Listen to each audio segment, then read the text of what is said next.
Good morning. Al from Boston here, giving you another update, another AMC update. Today's topic is going to be trade halts, the biggest dick move ever invented by the market makers, by the trades, by the trade managers to halt volatility and to kill our momentum. And I want you to remember that word, momentum, because that's what this is about.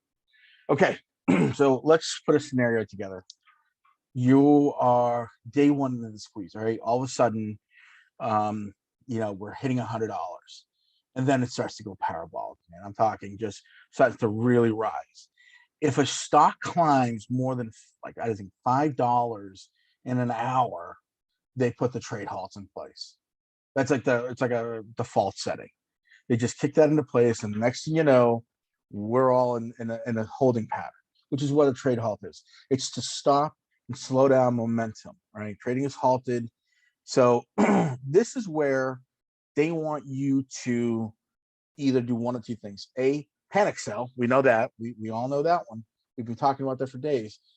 We think the squeeze is over and you panic sell. We saw that during the GME squeeze, which a lot of people did, unfortunately. But now we know better not to do that. But what's even worse during a trade halt is if you stay around, right?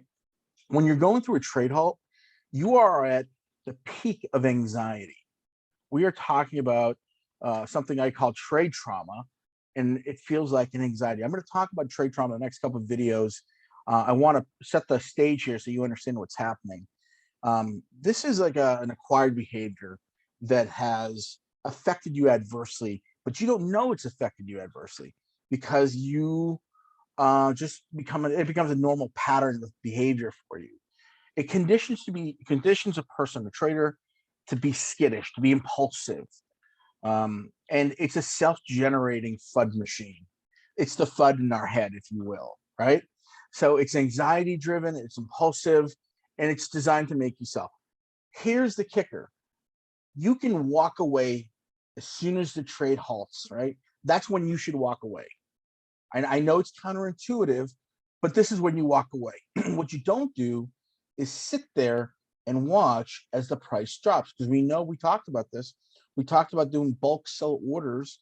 We talked about institutions selling massive amounts like Rentec, like remember Jim Simons from Rentec, the 4 million shares he's got. What we don't want to do is sit here and watch this stock go down. Why? Because we're going into the danger zone. And I'm not talking about like Tom Cruise danger zone. I'm talking about an actual kill box. You're slipping into what we call in the Marine Corps a kill box.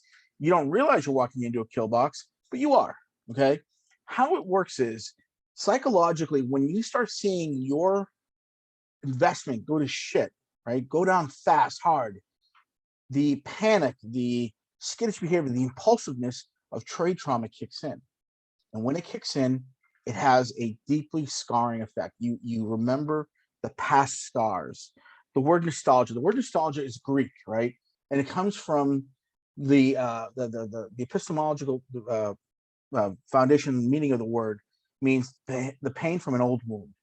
That's what you're experiencing. You're experiencing a pain from an old wound. So as you sit there and watch this thing decline like so, you think about the old times where you've lost money, you didn't get out in time, or you exit here and try to buy back in later, which we know what's been going on with that.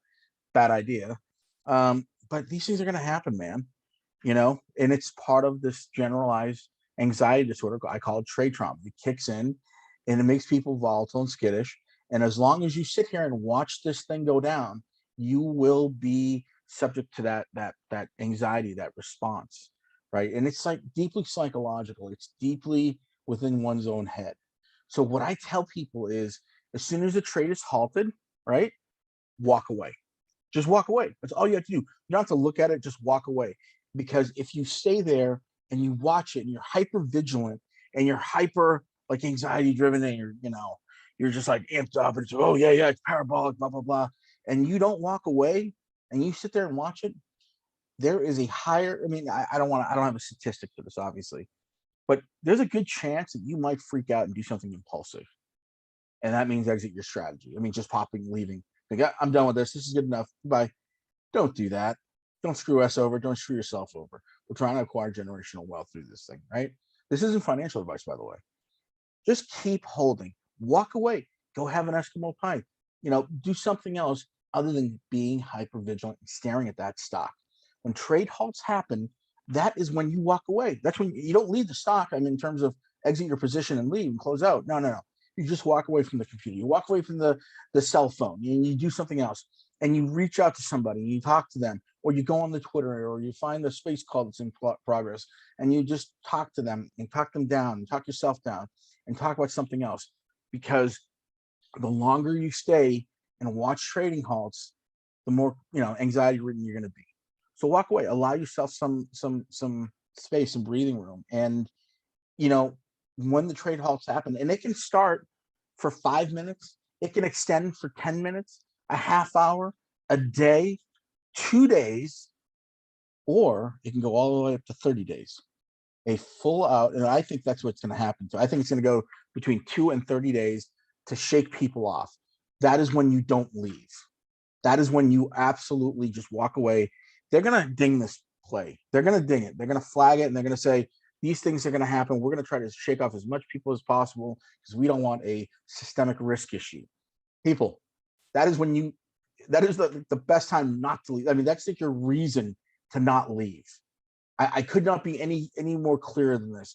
If they put a trading halt on there, you want to stay more than anything, because that means the party is going to be much bigger than anybody thought it was going to be. There's going to be more party favors. There's going to be more money involved. You catch my meaning? So if Gary Gensler or one of these SEC clowns says, we got to put a halt on there, like the New York Stock Exchange had, we got to put a 2-day halt. We got to put a 30-day halt. Believe me, that's your indication. That's your vacation. Get away from the stock for 30 days and not watch it, and just pay attention to the news, and that's it. That's your chill time, because that means this thing is going to be so parabolic. It's going to be worth so much money that they will stop you for 30 days, 30 fucking days, see if you leave. That's how valuable it is. Think about that. Isn't that amazing? They could stop this trade for 30 days trying to get you to get off. But you won't, because you're an ape, because you're a retail investor, because you want generational wealth. You're not going to leave. And I'm not going to leave either. This is what trade halts are. This is what they do. If you found value in this video, or you have other questions, feel free to comment on my Twitter page. I turned off all the other comments on YouTube because I just see the toxicity there. But if you have any comments on trade halts, just throw them on there, and I'll try to answer them. One of the other smooth-brained apes will say something back. I don't know. I don't care. Just don't ask me too many questions. All right. I hope you found value in this, though. Seriously, this is forewarning. This is going to happen, and you should prepare yourself mentally, and just have a plan in place. What are you going to do? What are you going to do when volatility kicks and everybody gets squeamish? Simple. You just walk away from the trade, 5 minutes, 10 minutes, do something else, and then come back. Or you stay here and you go in the danger zone and put yourself at systemic risk, your own personal systemic risk. And after that, I don't know what to tell you guys. You're on your own. So I hope you found value in this. If you have, please share it with somebody. Thanks. Take care. Al from Boston signing out.